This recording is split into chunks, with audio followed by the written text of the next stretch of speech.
Pessoal, para esse vídeo de hoje eu escolhi o tópico de estequiometria. Vocês sabem o que é estequiometria, né? Proporcionalidade aí entre os reagentes e entre os produtos, nada mais do que isso. Simples assim? Mais ou menos. A gente tem uma pegada inicial que é fazer um balanço de carga e fazer um balanço de massa. Tudo que aparece de um lado tem que aparecer do outro lado de uma equação. Tudo que entra como matéria para reação tem que aparecer como matéria de reagente, respeitando as mesmas quantidades e respeitando também as mesmas cargas. Só que antes de começar a falar pesado nesse conceito, a gente tem que trabalhar com isso daqui, ó, balanceamento. Se você não sabe, se você não tem o domínio de balancear uma equação química, a gente tem que começar por aí. Como a pegada mais hoje do Enem são questões objetivas, então você não tem que dar muito esse feedback de balancear uma equação para começar a fazer uma questão. Só que nada impede também que você encontre, né, o problema te dê uma informação aí de um exercício não balanceado ainda. Pode ser que o exercício seja muito simples, mas quando você não considera o fator balanceamento, você cai num grande abismo. Então a gente tem que começar primeiro falando desse balanceamento. O que é o balanceamento? Antes de ter entrado na estequiometria mesmo, balanceamento é só ver proporção desses reagentes e desses produtos, uma coisa mais direta mesmo. Então vamos ver na prática alguns exemplos?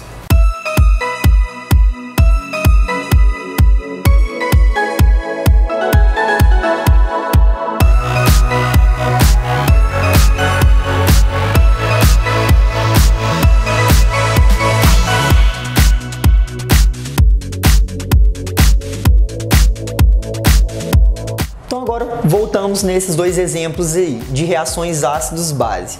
Esses serão os únicos casos que a gente vai enfrentar o balanceamento químico? Claro que não, foi só um exemplo inicial que eu encontrei para ilustrar esse início aí de balanceamento. Então olha só, uma base, hidróxido de sódio, reagindo com ácido clorídrico, formando seu sal correspondente e água. Então tipicamente uma reação ácido-base gera sal e água. Depois, em outro momento oportuno, a gente trabalha com a nomenclatura, mas vamos pegar primeiro isso daí. E outra coisa, não me preocupei ainda com meus índices. É aquoso, é sólido, é líquido? Vamos ir direto ao ponto, vamos tratar isso de forma mais objetiva. O que consiste o balanceamento?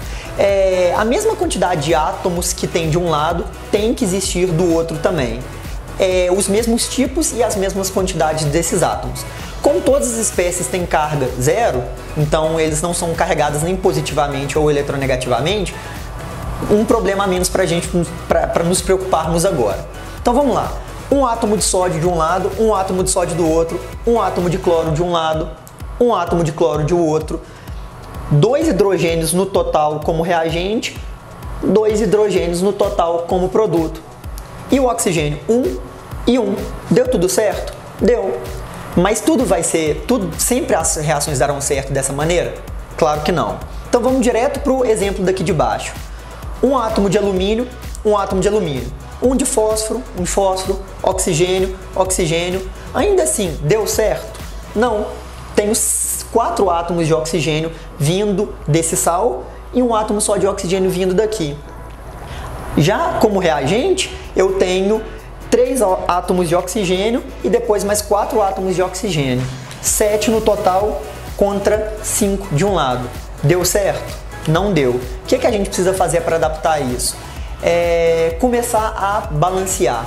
Como que a gente vai balancear? Seguindo uma regrinha que chama a regra do macho.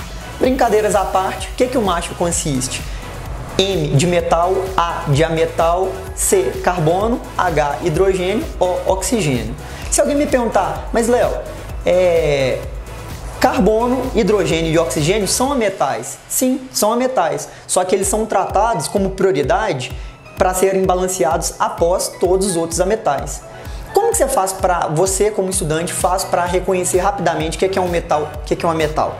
Toda prova você tem direito a consultar uma tabela periódica, obviamente a que foi fornecida no início, no meio, no final da prova. Cabe a você procurá-la. Então você vai lá, pega a sua tabela, localiza a sua tabela periódica.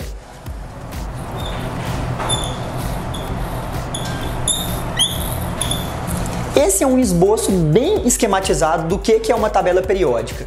A gente tem um grupo, família inicial, chamado de 1A, depois o 2A, temos os blocos dos metais de transição externa e interna, localizado nessa partezinha. Depois a gente vem mais alguns grupos ou famílias A e os gases nobres.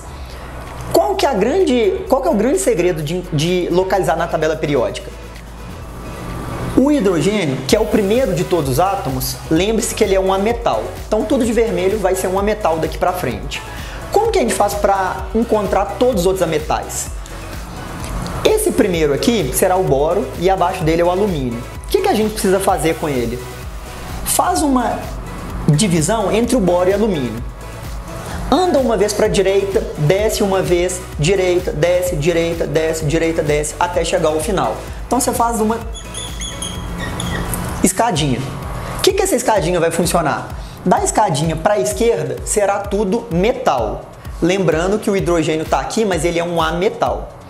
Dessa escadinha, deixando a última família, o último grupo isolado, são os gases nobres. Só que lembra que os gases nobres eles já têm a nobreza química alcançada, ou seja, eles não reagem.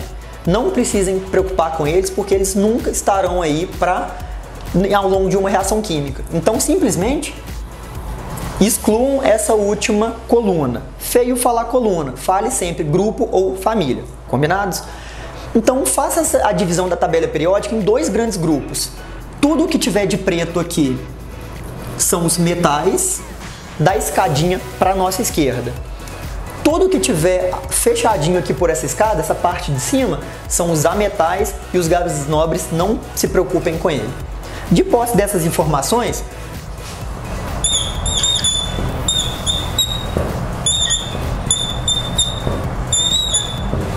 vamos seguir agora a regra do macho.